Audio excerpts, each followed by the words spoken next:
गांव की सुबह हमेशा शांत और सुकून भरी होती है। खेतों पर ओस की बूंदें चमकती थीं। उसी गांव में एक घर था जहां रहते थे किसान धर्मपाल, उनकी पत्नी रिद्धि और 14 वर्ष की लड़की जिसका नाम मृदुला था। उनके घर में किसी चीज़ की कोई ज़्यादा कमी नहीं थी, लेकिन एक चिंता उस घर के लोगों को सताए जा रही थी। रिद्धि की बीमारी। रिद्धि अक्सर बीमार रहती थी, कभी सिर दर्द, कभी बुखार और कभी पूरे शरीर में दर्द। इसलिए घर का ज़्यादातर काम अब मृदुला संभालने लगी थी। एक सुबह रिद्धि खाट पर लेटी थी और मृदुला रसोई में खाना बना रही थी।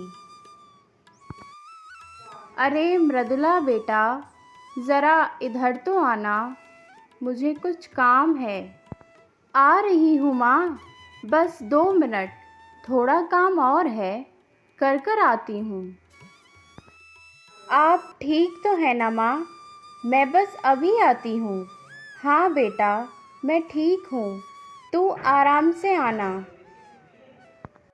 फिर मृदुला कुछ देर बाद अपनी माँ के पास आकर बैठ जाती है और फिर पूछने लगती है, क्या हुआ माँ? आपको फिर से दर्द हो रहा है क्या? आपको कितनी बार कहा है माँ, आप उठकर काम मत किया करो। आप बस आराम किया करो, बाकी सब काम मैं अकेले कर लूँगी माँ। लेकिन आप मेरी सुनती ही नहीं है बिल्कुल भी।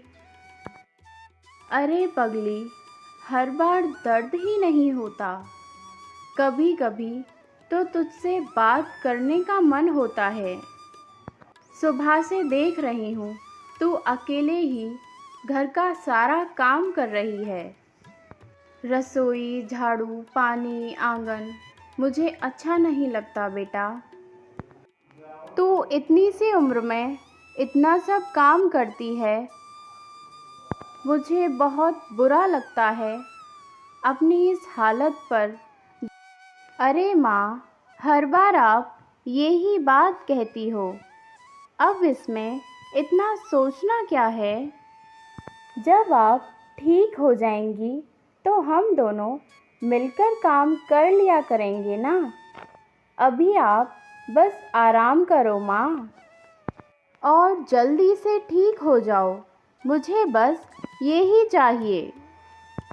अब आप इस बारे में मुझसे और कुछ भी नहीं कहेंगी। तू हमेशा ऐसे ही मुस्कुराकर सारी बातें टाल देती है, लेकिन सच बता, तुझे थकान नहीं होती क्या? नहीं होती माँ, सच बोल रही हूँ। जब मैं आपको ऐसे मुस्कुराते हुए देखती हूँ ना, तब मुझे बिल्कुल भी थकान नहीं लगती। मुझे लगता है मैं दुनिया का सबसे ज़रूरी काम कर रही हूँ, अपनी माँ का ख्याल रखना, और ये मेरे लिए सारे कामों से बढ़कर है माँ। फिर रिद्धि कहती है, भगवान ने मुझे कितनी अच्छी बेटी दी है। कभी कभी तो मैं सोचती हूँ, अगर तू ना होती तो मैं सब कुछ कैसे करती बेटी। माँ, आप फिर से भावुक हो गई हैं। देखो, अगर आप रोई ना तो मैं भी रोने लगूंगी, तो फिर खाना कौन बनाएगा? इतने में ही बाहर से आवाज़ आती है। मृदुला के पिताजी उससे कहते हैं, अरे मृदुला बेटा, ज़रा इधर आना। क्या तुम अपनी माँ से ही बातें करती रहती हो?